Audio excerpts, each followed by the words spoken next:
Well, ladies and gentlemen, we want to thank you hanging out with us here at the NRS Shopping Experience. We have a treat today. Four-time world champion Alan Bach right here, and world champ Mr. Tryan right here. Y'all give him a hand. We're going to be talking about the Smarty roping sled right up here and talking about team roping. So, Al, you been doing good? Yep. Good deal. Good morning, you guys. Been busy. Clay, thanks for joining us, man. Talk about your run real quick last night. We were in a just catch situation. Right. We were at the end, our last team to go, and it was pretty easy. So just try to get a good start and catch the steer. I kind of come back a little bit too much. Right. Kind of made them hold the flag probably or something. I don't know. But it was a good start. Right, sure. What I wanted to do. Just get the ball rolling and all that good stuff. Yeah, it's a marathon, not a sprint. Oh, yeah.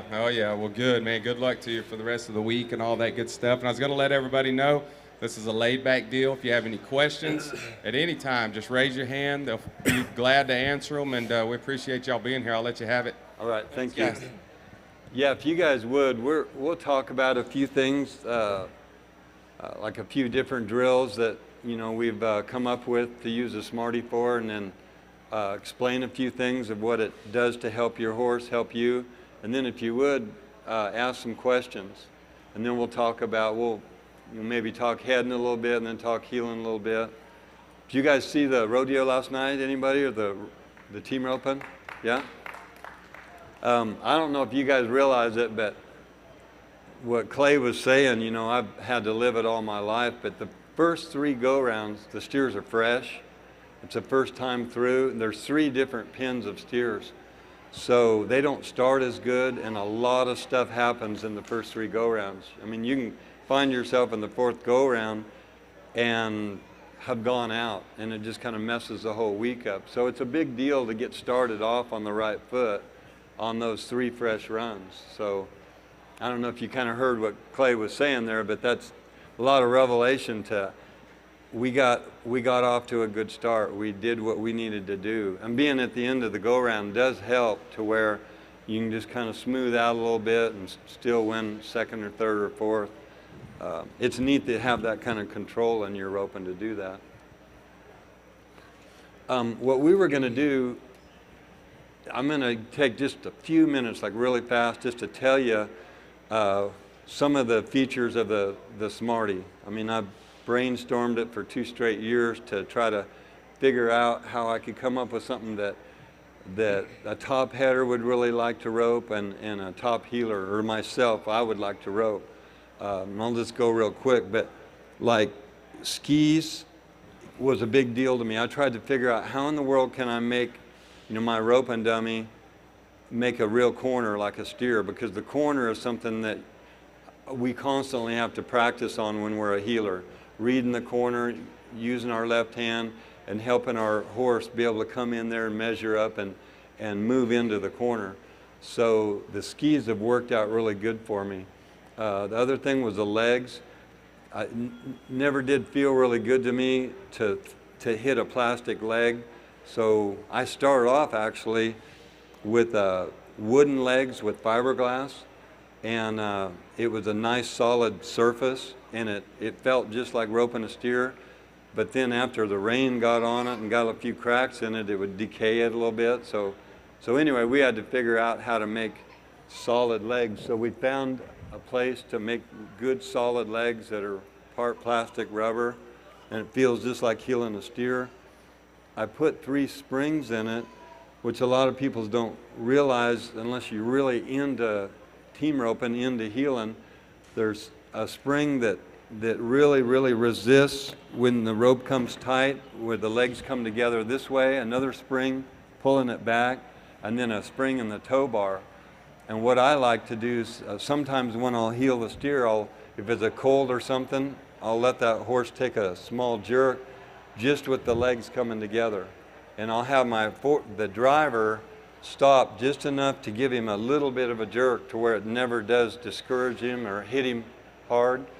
And then the more confidence I need that horse to get, the more I'll have him. I'll hit the 2nd spring and then the tow bar spring. And even when you do hit you real hard, it never gives you a real solid hit on the saddle horn, which makes a horse hit on his front end.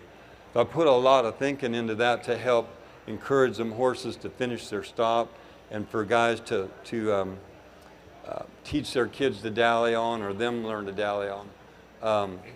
Clay's got some comments about teaching his boys on the dallying, and he's like me. With our own kids, we're real careful about getting their fingers. Yeah, that's what I got two boys are just starting to rope, 6 and 8, and my biggest worry about your kid or my kid at a school is learning how to dally, and their fingers are this big when they start out, not getting in the dally and getting hurt. And with this, it's you can give a kid or even an adult that's never roped the realistic feel of what a jerk will feel like, and I think that's important. And same with the horns that like turn loose. You can just run up there, and every time you can dally, every time run up their rope, get a dally, and just learn how to get your slack. And I think that's the big difference between ropers like us and when you're starting out is I know when I'm in a bind with my rope, controlling it, and when you're starting out, you don't really know when you're in a bind. And so this machine, to me, speeds things up. You can get more runs done on this versus steer. So if you have trouble with your slack or just learning how to control your rope where it goes, to me, this helps speed the process up. And for me, why I like the machine so much is the skis, for one, everybody's starting to copy them now, but it's smoother. It feels more like a steer. And then just the shape of the body. Like, see how this head's wider? That's how like a steer is, like that we roped last night. And so your loops look the same as they do on a steer when you're throwing good loops. And I don't want to compare machines, but I've roped the other ones. It's not even close. So I've had the other ones. I've roped them. Didn't use them at all. And this, getting ready for the NFR, I got ready on it. Me and my kids rope it every day. And to see the difference in how Tyler, he's 8. If he's roping this every day, when I take him to steers, he ropes way better. It's not even close. I'd have to just show you to watch it. And Braylon, he's 6. He's just starting out on a horse. We haven't even went to the steers yet. We're just on this and teaching him how to ride his horse. And when he's heading it, roping it and keeping it moving forward and following the machine and all the little stuff you got to do. And then Heelan, I'll sometimes let him rope and dally on it to, at a slow pace to just for fun, pretty much. Another thing is in trying to create, something that you could throw a good balanced head loop and know that on a steer it's going to be the same thing as it costs a lot of money, and it was taking a big chance, but I got a sculptor out of Dallas I sent him like 40 pictures of a Coriolis body, and I had him sculpted out of wood, and cost way more money than you can imagine to do that. But then when we molded it, you can see it just looks just like a Coriolis steer. So when my buddies that head it, when they actually run up there and head it, they'll make comments that, wow, that feels just like a real steer. So it makes me feel good, all the hard work and money that you put into something, it works. Kind of the last thing is it's real, I wanted to have something that, you could take off. And when I'm doing, say, a roping school, I've got a really good roping dummy to head, which is a $350, $400 bonus. And then I've got a really good sawhorse to rope. So you kind of get more, you get a lot for your money in that. It's real easy. I don't like messing with nuts and bolts a whole lot. So you can see I took the bolts with cotter pins. You can literally take it apart in just a couple minutes, put it in the back of an SUV, haul it off somewhere, go to the neighbor's place. It fits in the back of a pickup truck, say if you have a gooseneck on. You can haul it anywhere and put it together really, really quick. And it's real light, easy to pull, so it's easier on the four-wheelers. Anyway, enough of that. I wanted to basically talk a little bit about that and why I made it the certain way we did. I wanted to mention a drill that has been helping like a lot of people. And I've been big kind of trying to work on my teaching program, my coaching program, but I talk about identifying a problem you're having in the arena and then isolate it and then practice on it so that you can effectively fix it. So you just don't rope to be roping and you're practicing your same bad habits every day over and over again. It's a basketball coach wouldn't let his players do that, and I don't allow The people that I'm trying to train, I don't let them do it either. So this would be an example. I'll basically have Clay demonstrate it for you, but I'll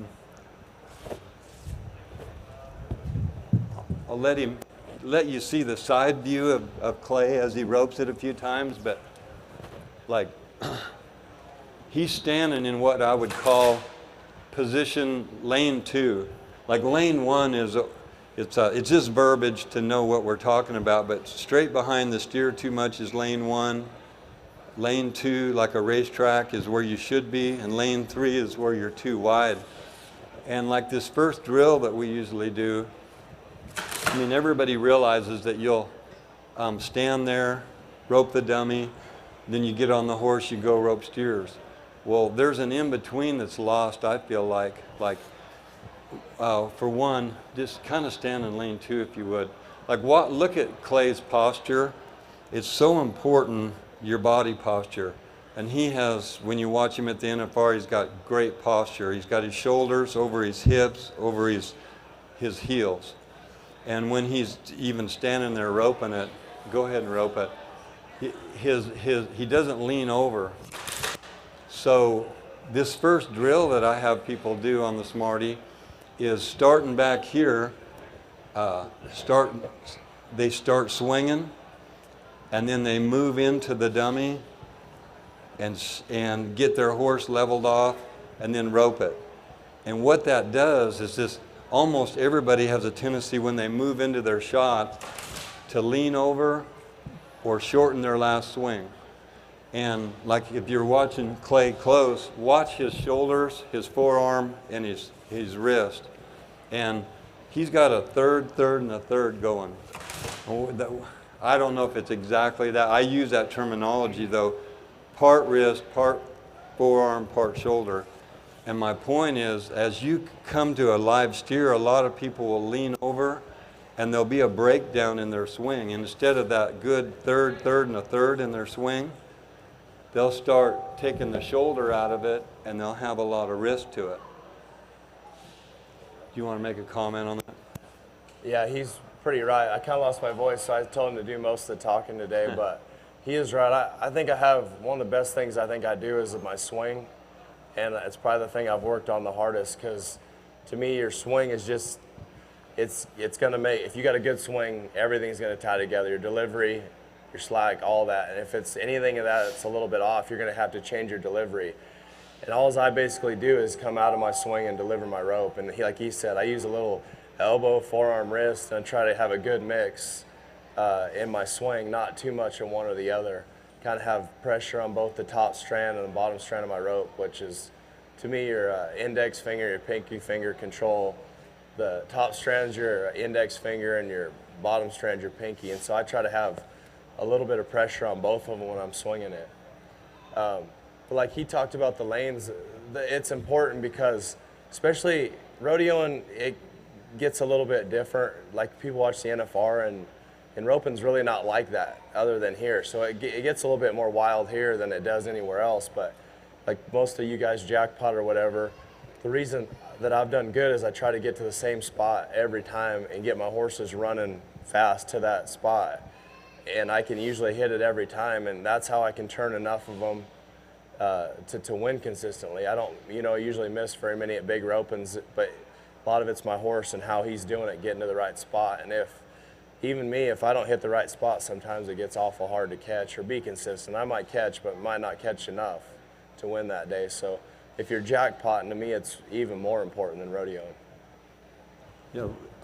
He's not going to brag on himself, and it's easier for me to brag on someone else, but he does such a good job at keeping his horse running really hard down lane 2. If you guys, watch a lot of rodeo roping, even the guys on our level, it's hard to not get your horse to start widening or shorten you out. I mean, everybody runs into that. But he does like a really, really good job of keeping his body framed up with his legs to where he keeps his horse in lane 2 all the way into his delivery. And then it's right after that he goes ahead and moves out, and he might be dallying on the way into lane 3, but he's always throwing in lane 2. And I use him a lot when I'm teaching at the schools, just like watch Clay Tryan. See how hard he makes his horse run all the way up lane 2. He never lets his horse back off or widen. These are just fundamentals that, like in basketball, Michael Jordan has to execute all the good fundamentals the same way Clay or Jade would in team roping. But back to this drill, if you can isolate something like this, and like I'm saying, as you're, say, maybe going 8 miles an hour, which is a slow lope, get in lane 2, get your swing going, whether you're heading or heeling, and then back off about 20 feet. Heeling, we do it a lot. Like when you're coming out of the corner, you'll have your rope dipped over here, and I'll see so many people, they'll mess their swing up when they straighten out, and they'll have their hand pointed the wrong way. The pitch will be wrong. The breakover will be wrong. But if you start in lane 2, you can really practice on keeping where your tip should be, your arm position, your angle. When everything's right, your body posture, well, then you move into it and you really concentrate on not chasing the feet. So many people, when they come around the corner, they start chasing the steer. They lean over and let their arm leak forward. And here's the way I look at it. It's like shooting lots of free throws. If you do this, let's say start off your practice session to where you can get your swing right, really think about staying in lane 2 really good for your horse, keep him framed up, and then you're isolating this one most important thing, and that's setting up your horse for position, keeping your swing right. Then it's just so easy on your delivery right there. It's always a domino effect with roping. If your position's off, it affects your swing, affects your delivery. I mean, I use position, swing, timing, delivery when I'm heeling. So that's just that first drill right there.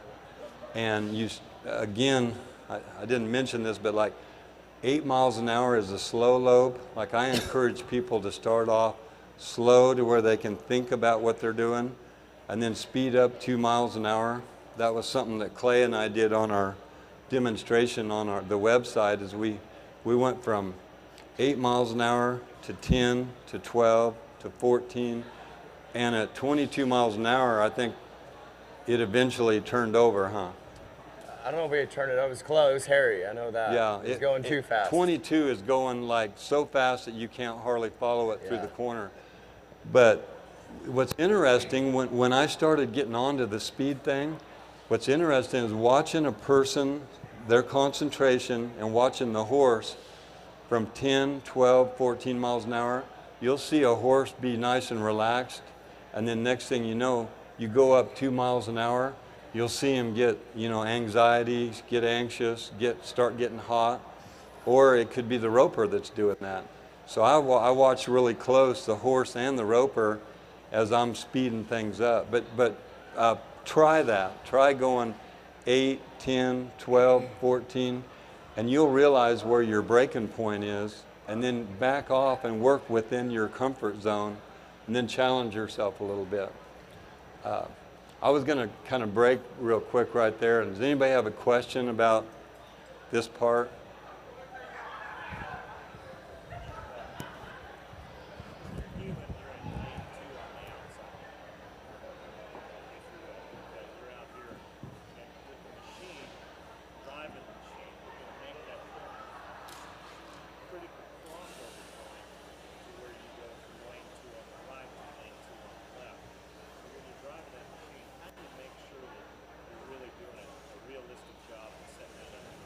Okay, did you guys hear what he said?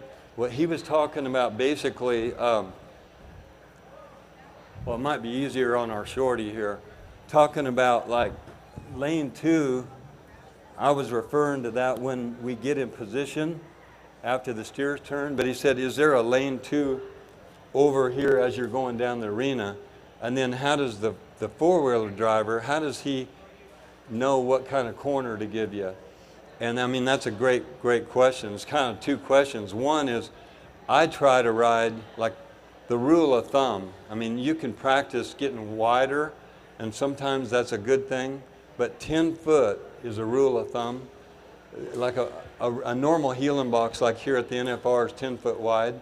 So normally you're at 10 foot wide. And if you can maintain that and not let your horse leak in, 10 foot is enough that you can come around there and see the feet all the way. If I can always see the feet and never lose vision, I know I've done a pretty good job with my position. Like if I can stay 10 foot wide, ride high enough to where when I come around there, I could keep riding my horse through the corner and go not mess his momentum up, that's ideal. I have a little new deal that I've been using, kind of a clock analogy. If I'm looking there and that's 12 o'clock, that's 11 o'clock, that's 10 o'clock, and over here is 9 o'clock. I don't recommend people to ride so high that they're at 9 o'clock, because if you get a real sharp corner, a lot of times you'll run by the corner right there. If you'll keep 10 foot wide and 10 o'clock, you know, spot those steers right there at 10 o'clock, you'll have enough time to read that corner, and your horse will have time to read the corner, that he'll slip right into lane 2 right there, and you'll always be able to see the feet as you're coming around the corner. You'll never lose vision of the feet, and you can move in and keep your horse's momentum going. You'll still have a chance to heel that steer right on the first jump, or you could heel him on the second or the third jump. So does that help you there? The four-wheel, the driver is a huge thing, and we don't talk enough about that, and I hope to do that better on our website. But like the driver can give you as many variations of the handle as a header can. Like if you want just a nice, easy, rounded out corner, you know, that's something like that right there, that's real easy to read, you can have him do that. You know, like for a colt or something.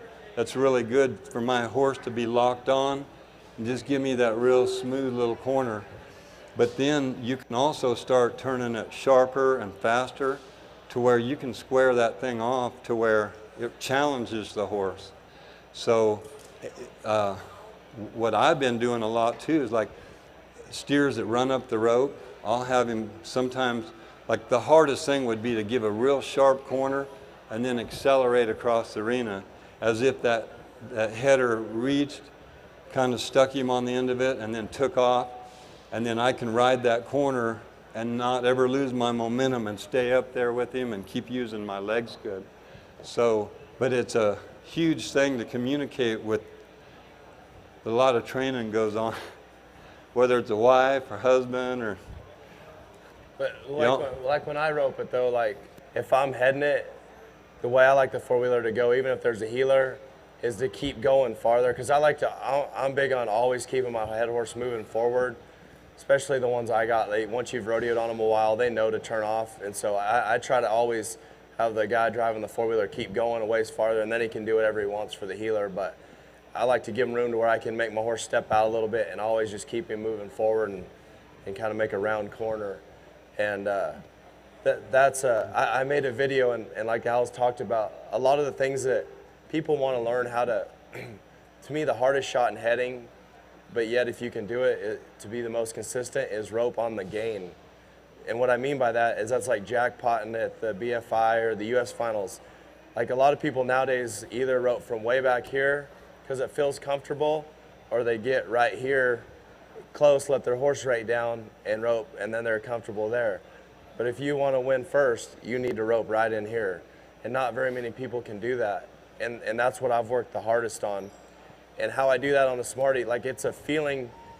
Salinas is this way, and I think this is why I've done so good at Salinas, is when you start catching up, you're going faster than the steer. And so it is really hard to throw when you're going faster to steer. It feels like he's backing up into you. Unless you get closer, take another swing and rope him. Or if you're back here, you feel like you're going the same speed. So it's a little easier to reach when you're back here than roping on the gain, I call it. And so on the Smarty, it's really easy to learn how to rope on the gain. You can let it out a ways, and it doesn't even have to be going fast. It could be going 6-8 miles an hour, and that's my feel. That's what I work on the most, where I'm roping going faster than the machine's moving. and I don't slow my horse down. I just rope coming in and try and pull my slack tight. And one way I do that too on the ground is just have it standing there hooked up to the four-wheeler.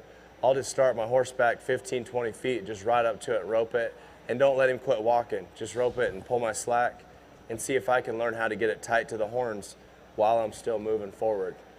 And that's one way you can start learning how, just while it's hooked up, just walk up to it on your horse, but don't pull, just learn at a dead walk, rope it, and to me, that's why I've done so good jackpotting, is there's very few guys that can rope consistently that way. People wave it off or split the horns. It's a hard way to rope, but when you figure that out, it's pretty easy to be consistent because you're not really reaching that far, and yet you're faster than the guys that run all the way to the steer.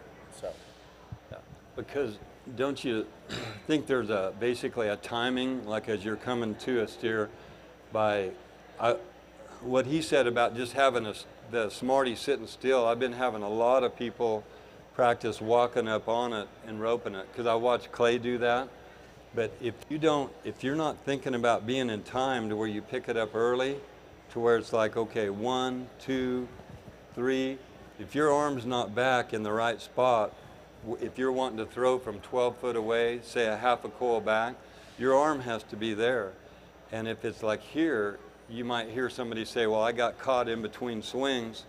Then they had to kind of get pulled up. And well, you can actually take care of that and practice that timing of keeping your swing tight, get your loops, get your arm started early, and get at least 3 swings off and be ready to rope it right when you get there. Plus, it's like as you're moving forward like that, most people pull that coil out of their hand. You learn to keep that coil in your hand and get it tight. And like, again, what he does so well is his horse runs to a steer like a bulldogging horse. It doesn't look like he's raiding at all, and that's why his horses just keep running and keep running, because he's not unconsciously asking them to slow down so that he can throw, because he's so good at being able to rope on the move forward. So I think, you know, if you're a number 5 on up, that's a huge way to start roping and turning faster cattle without losing consistencies. Learn to rope horns without having to raid off so much. And the reason I told you that drill is because the only way to figure it out is do it. I mean, it took me years to do it. Didn't really have a machine when I was a kid. Wish I did, but then after, even to this day, even though I rope really good and kind of got it down, that's what I work on the most on the Smarty, is because that's my shot kind of at rodeos or jackpots. And the only way to do it, like I said, is do it a lot. But walking first will help you, and then just remember, don't be afraid. Like I always say, to be good, you can't be afraid to miss. So practice, and I used to get mad when I missed practice, and nowadays I almost use it as a teaching tool and learn better. And so the only way to get better is to try stuff. And if you're not willing to ever try anything, it's impossible to get better. And a lot of times when you are trying something, you will rope worse than you did before, but there's a reason you're trying it, because you're not as good as you want to be. That's why I look at it. I mean, the reason this teaching to me is important, because I love baseball. So I got hooked on, I don't know, for one reason, I do weird stuff sometimes, but a friend of mine owns a baseball field, throws batting practice. I'm like, you know what? I want to go take batting practice. So I went and bought a wood bat, bunch of balls, go over to his house. He's got a fence that's about 250, throws me batting practice behind the screen, the whole deal. I feel like I'm in the major leagues, right? Well, the first day, I'm honestly pretty terrible at it. So then I'm like, you know what, I don't really know what I'm doing. So I start watching Baseball Tonight, and they start going over hitting stuff about weight on the ball, keep your hands in, inside out hitting.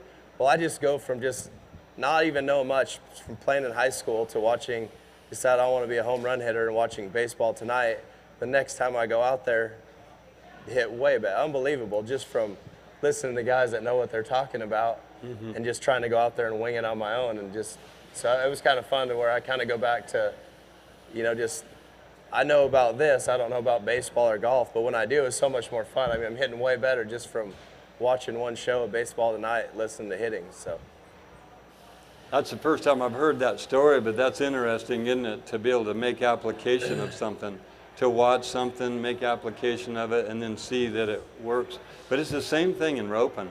I've seen so many people that when they come to school, sometimes they leave and they're so appreciative of the fact that, well, I've roped the same all my life, and then you've challenged me with these things, and I really do make people rope a lot at a slower pace to where I can get them doing things really good before we rope cattle. And almost always they rope better when they leave than when they come. Where years ago when I did schools, it wasn't that way. I mean, we didn't have any sleds or anything. We had to, Canada, we'd go up there and rope wild, fresh muleys. And it was almost a goal just to not get anybody hurt, which we did a couple times. But it's just amazing how far it has actually come. You watch his boys like rope this in a minute. It's just amazing their swing and how they've learned how to handle the speed of like running forward. And as you're roping, like say the shorty here, we can start teaching the kids to rope it and keep running forward as if they're riding their horse and not just quit. I mean, the natural reaction when you rope a little dummy like this is to reach and stop. And then it's the same thing as not riding your horse. In fact, a minute ago I was telling Tyler, I'm like, don't turn it on this side of the Smarty, go around. Run out on the other side of the Smarty. But information is so powerful. Any questions about what Clay had said there about roping coming on to steers? I wanted to make sure that everybody had an opportunity. I try to put kind of even way. I don't try to think left, right, balance. I mean, I try to think, keep squeezing with my legs and pushing forward. Like I didn't do that very good last night. Like it felt weird when I roped the steer for some reason. I almost panicked for a split second and kind of just dallied. And then my horse felt that he just kind of come back way harder than I wanted him to. Like, and sometimes that happens when it's happened so fast. Like it didn't even feel right to me, even though I headed him good and that felt good. Like I don't know if I bobbled my slack or something weird. And so I panicked and just made sure I got a dally. And what I did is I didn't really keep squeezing with my legs. So my deal is I'm trying to get there when I leave the box running. I'm trying to get in lane 2 and I'm trying to just drive my horse to that spot.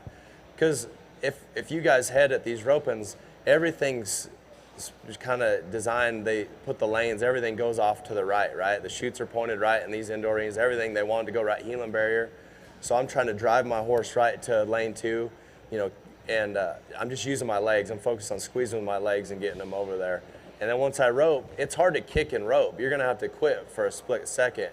But once you head him, you can squeeze and your horse will feel that. And if you pattern him at home, that helps. And then you ride them right at the jackpot and then they'll be responsive. If you don't do it very good at home and then all of a sudden you wanna do it, it might be too late. But if you get them used to where they're patterned to move ahead, then it's a lot easier and not as much work. So sometimes if I get a new horse, it takes a while to where I got to over-exaggerate it and maybe kick them out of it a few times, kick them out of rating too much to get them to where they used to kind of just moving forward all the time.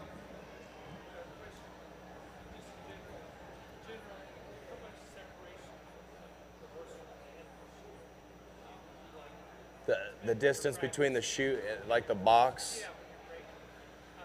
Did you guys hear the question? Yeah, he's asking where I try to break in the box. Honestly, I try to break to the center, but if you watch me, I don't want to lie, I go probably a little bit more to the pin. But I have a way of doing it where I go in and then kind of out like that, and especially jackpotting. For one, if you break to the pin a little bit, it's a farther distance, so you can actually leave sooner scoring. If you measured the distance between the back of the box down the left pipe, that's 16 feet here. Well, if you measured from the back to the pin where it's at, it's probably like 17 feet. So you got a little bit more time. But I don't want to break in behind them either. I mean, that's kind of knowing what I'm doing. But a real wide box, I'll break more towards the pin. But if it's like a 10-foot narrow box, just try to get down the center. Jackpotting, if I know they're going to be like, say the U.S. finals or something, like the chutes and everything are just pointed off to the right, and I know they're probably going to go that way, I might go more to the pin because I know he's going to come out and go that way. I just kind of read the scenario when I get there. I never like breaking down wide. I never have. It feels weird to me. And the reason I say that is your horse has to be so perfect. If you start out in lane 3, like I rope in lane 3 sometimes, don't love it, but if my horse don't work just perfect, the handles are bad, I might lose my rope, or because if they move this far and you're in lane 3, it's too much. If you're in lane 2, you can kind of rope, your horse can step out and you can be dallying. Like you watch us rope, we're not just roping, dallying, and then turning off. It's all in one motion. But if you're already in lane 3, too wide, and that happens, I mean, a lot of things can go wrong. It's hard to handle them good, and your horse has to be so perfect, in my opinion. Did that answer your question pretty good? That's good.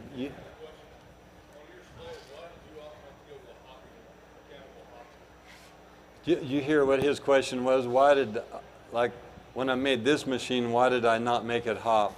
I mean, I get that question all the time. Because for one thing, is when I started off with the first machine, I'm telling people how important timing is. I still tell people timing is so important.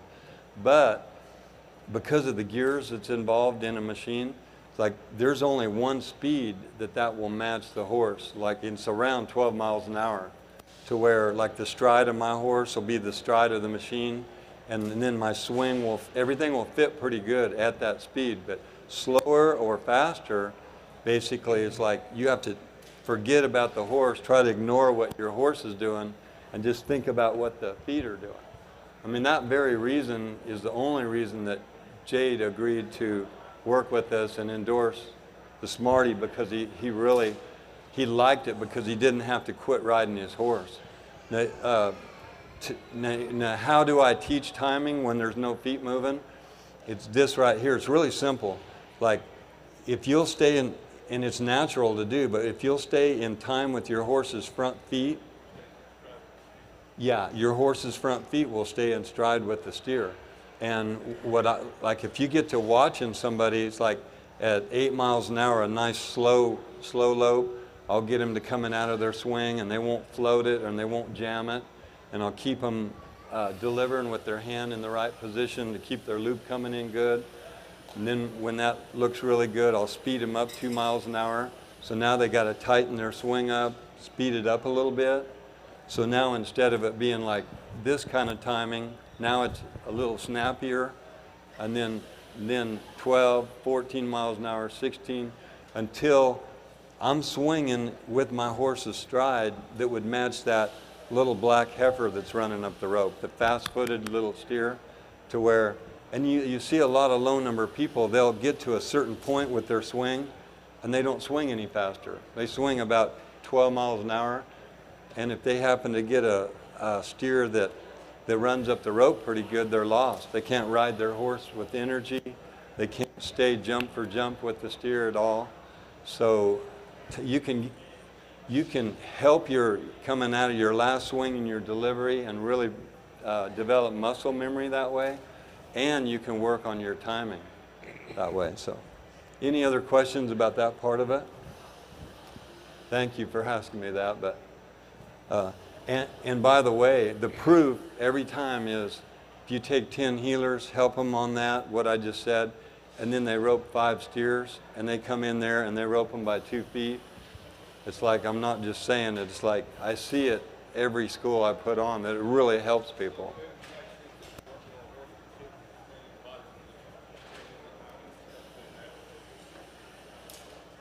Yeah, exactly. Any other questions? Well, my deal goes back so far, I'm embarrassed to tell you, but it's like I took a school from Leo Camarillo back when I was like 13 years old, and he was the first one to teach me to lift the legs up off the ground. And what he actually said, which was interesting, just point of interest, whatever that is, like 40 years ago, he said, the trap has been outdated now. This is like 1973. That trap's been outdated.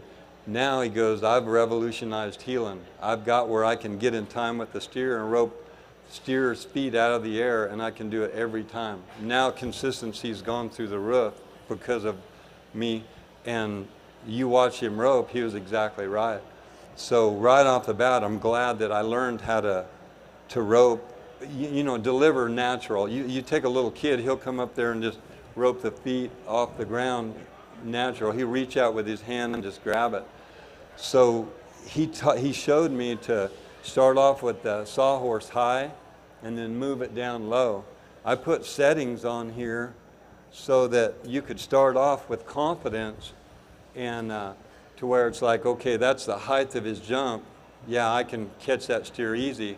But with that same delivery, as you start putting them feet down, it's like, can I use the same loop and catch it there? I'm a little bit out of time, but can I still catch it? Yeah, I practice it. And then there, I'm not intimidated. The steer's getting heavy, maybe going to drag in a jump or two. I can still catch it. You can catch this all the way. Well, you can see that's where it stops there. But so, I mean, as far as honest to goodness truth, user friendly, this is the way we heal this is the way I've healed all my life. Whether I'm a little early with my timing and he's coming up off the ground, me roping my target and trusting my delivery, I can catch that steer that's here. And ideally, I try to time them when they're at the height of the jump, just like this here. That's what I'm trying to do. But if I'm a little early or late, that same loop works. But by moving that up and down, it puts confidence in you. That same delivery works on everything except the steer that's trotting or walking. When they're doing that, it's pretty common sense. You either have Clay speeds him up and makes him hop for me, I wait a jump, or if I determine that he's not going to be able to do that, then I throw a trap. But I can only tell you, I've only had to throw a trap a handful of times in my life. I mean, if you're behind lower number headers that don't really know and they're really trashy, you might have to throw a bit of a trap. But nowadays with the cattle, you hardly see that. Well, it's, to me, I don't heel professionally, but it's almost the same delivery anyways. I mean, it's not much different. It really isn't. It's easy to come into putting the bottom down and setting the trap out of my swing more than trying to, for someone that's already been teaching their muscle memory into the trap, to try to change it and rope them out of the air. Because you've so learned to put your hand down that a lot of times your loop dies. And that's where I have to try to help change people and get them back on the, get them to do what Leo taught me 40 years ago, that I've watched work for every guy that I've ever taught. Any other questions? When I say that, I hope that didn't sound braggingly, but when someone comes and stays with me, Paul Eves, Patrick Smith, I just taught them what Leo taught me. And the quickest way to success is doing it right.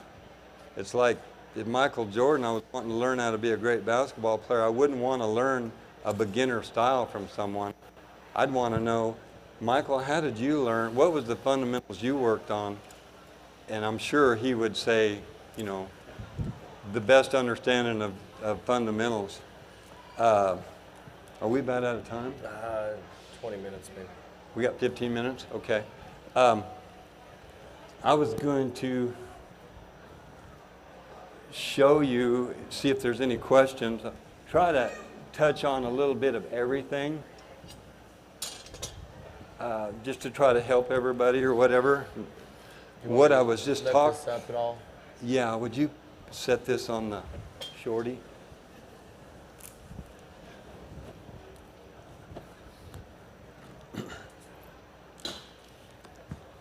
As far as just a couple tips on your delivery, and if you guys have any questions, this is what I was talking about kind of learning the right way from Leo. He would have you come in from the corner, keep your shoulder up, your angle pointed right over the steer's back. I'd use the pitch, the breakover, and the angle. So I've got my tip down over his back. The angle is a little bit to the left, almost flat. And then when I do have a good swing like this, it's easy just to come into my delivery and have my loop, my bottom just stay down and get under that right leg. It's really easy. It's kind of like a golf swing. I heard Jade refer to his delivery like a golf swing. And I mean, like we agree on pretty much everything about our riding and delivery. But you see how easy that sets my hand up when I'm swinging like that? This is one of the keys to the delivery, though, right here, is like somebody that ties on, they'll finish like this, then they'll pull their slack like that. Now, when you dally, you've got to make the transition of turning your hand over. And that's what really messes guys up, is they'll start turning their hand over early to get their slack, worrying about their dally, and they'll turn that bottom strand up. So kind of watch this loop right here. This is like real common right here. See how that bottom strand is high right there? The only reason it was high was because of turning my hand over a little bit early to get my slack. So what I do on the ground is I really teach my students to finish in part one of their delivery. Part one is like right there, and hesitate for like 5 seconds, and then keep your hand on it, stay in contact with it, and go to part two. So I teach you how to hesitate right here before you roll your hand over, then it'll be an unconscious action when you rope. Instead of me having to tell you to not sit down and turn your hand over and pull your slack too early, I've actually teaching you and training you to, it's like brainwashing ourselves to finish like that. And if you finish with your hand in that position, I promise you, you will throw a lot of good loops. I mean, it's really not that complicated to throw a good loop every time. If you'll finish with your hand in that position right there, that's honestly something I've never really struggled with in my career. And I am grateful to Leo Camarilla for showing me that right off the bat, and I never varied from that. I watched Clay Cooper do the same thing. He ropes a little closer than I do, but he basically comes in with the same delivery as I do, and he never seen him have to change. Certain things in roping won't ever get improved on. Like a good free throw.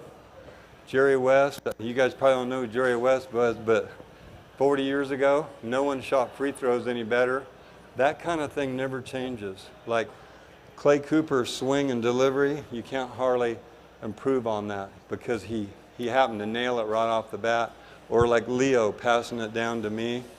So parts of the things that you guys are hearing out there on the internet, be careful of, because some of them are well-meant teaching things, but some of them are exaggerated, some of them are, to me, misconceptions. Here's something you see a lot. When you see a picture, you see our hand more like that. You never see a picture like that, do you? That's what I really think about finishing is like this, but you never see a picture like that. Why do you think you always see the picture like that? Anybody? Like the shutter speed of the cameras, they don't start taking the picture back here. They take it here, and everything's so fast that it's by the time I've turned my hand over, that's the picture. Yeah, that super slow motion, you can see it nowadays in some of the cameras. Yeah. Your delivery is almost up here. It's like this, and then. Yeah, thank goodness for nowadays. I've been kind of, fighting, trying to defend what Leo taught me after all these years. And now with the super slow motion stuff and still pause, you can actually see the bottom strand leave our hand like that. And it's finally now to where you can, it's like, hey, tell me that my hand isn't like that. Yeah. One of my deals has always been if a person that's tied on throws a good loop like that, what did that have to do with it, anything? Yeah, you just keep it like that. Yeah. Tied on. Any other questions? We're just about out of time. We were going to let you, for the fun of it, watch Tyler and Braylon rope this shorty a little bit. Oh, there. Are they still here? Tyler is, I guess. Yeah, this is the one thing that I'm, if you got kids that are wanting to rope, I've heard that, like dummies like this are bad for your kid. I don't think there could be anything better, because the rope needs to become your friend, and if you're just always roping something and you learn to make your loop go where you want it to, I don't think there's anything better. If your kid got something to rope all day, then you're going to not, you might naturally do just some of the things that you have to tell people when they're older. You just pick it up at a young age. But You guys ready? I had a few times. And if they miss, they do push-ups, right? They should. I don't think they do very good push-ups, but they should. All right. Let's see what you guys got. Oh, he's doing it the hard way for him.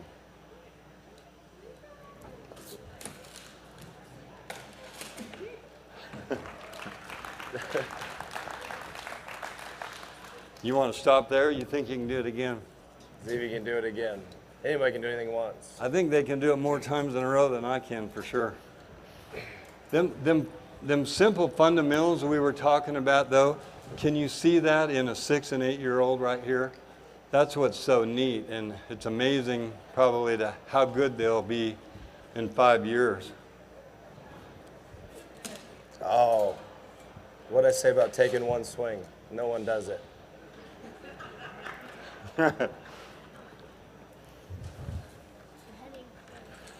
Do you guys happen to notice what Clay said? Nobody takes one swing. I say that all the time at the schools, even at the NFR. You got to get a couple swings off to get ready.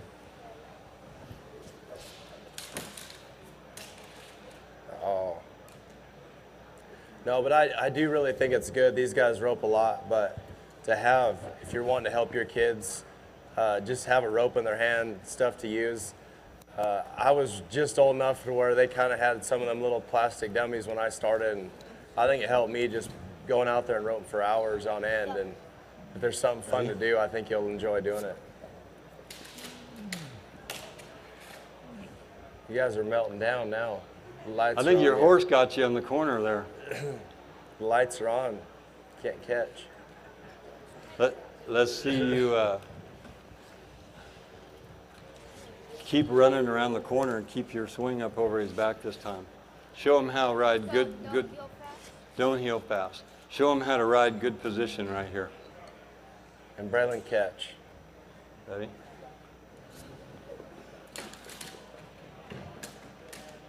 Oh, That was good though.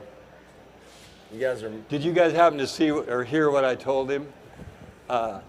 It's funny about a dummy is like motor skills are motor skills. So if I watch him come around there and quit walking or running and go by the corner and just rope it like that, a lot of people heel that way. They don't ride their horse. But if he keeps running and keeps that swing right up over his back and tries to rope it sometimes on the second jump, it'll keep his motor skills, it'll keep his feet moving. So there's a way of roping this correct.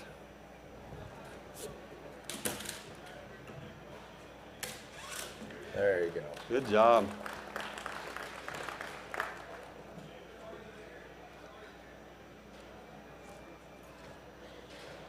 All right, you want to rope it fast again? Follow it.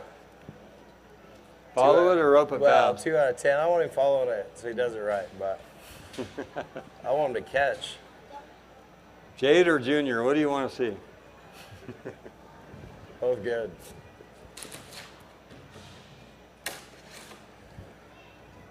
No.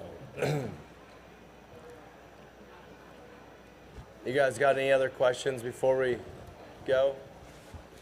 I'd like to tell you something. I got a new DVD that I made.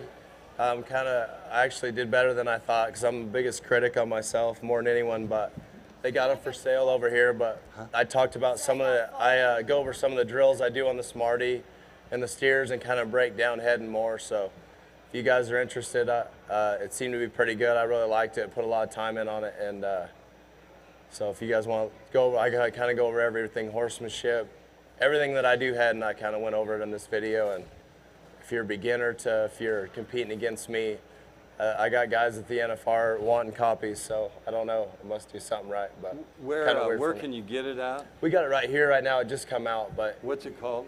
the perfect spin. You can either get it here or Tryanroping.com later on or something if you want to do it. But And I'm sure we'll have it for sale on BachRoping.com. yeah. So Anyway, thank you guys. yes. Ladies and gentlemen, Alan Bach and Clay Tryan, guys, thank y'all very much for being here.